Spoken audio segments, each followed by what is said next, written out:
19. mart, proljetna kampanja 19. u selu Hrušta. Dakle, juče malo na lokacijama bliže Varošine Vesinje, danas Hrušta. Ajde da kažemo sjeverozapadno od Varošine Vesinje, Hrušta polje, Mači polje, niz lokaliteta sa srednjovjekovnim grobljima. Sada smo na trećem po redu, gledano od sela Hrušta ka zapadu.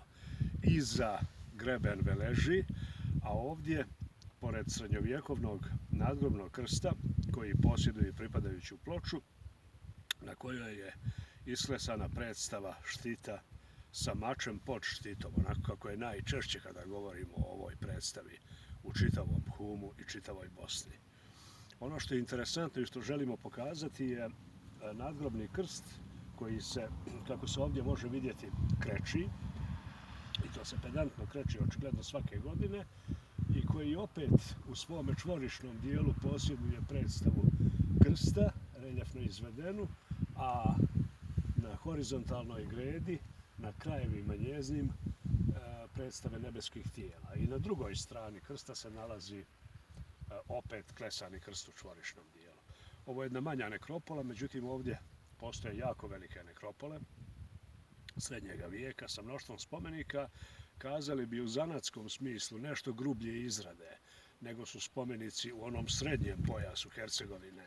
Govorimo o Ljubinju, Čapljini, Stocu, Bileći, Trebinju, gdje je očigledno postojao bolji kamen, da kaže mekši krečnjak, pa se to sve moglo izvesti mnogo uspješnije. No, ovi su spomenici definitivno monumentalne izrade sa brojnim simboličkim predstavama i govore o kontinuitetu života hrišćanskih zajednica.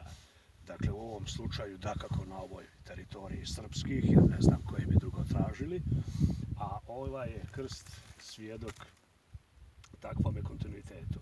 Dakle, najubjedljiviji pokazatelji tog kontinuiteta hrišćanskog života na ovom prostoru su zapravo ovakvi nadgrobni krstovi. U Nevesinju nema, ali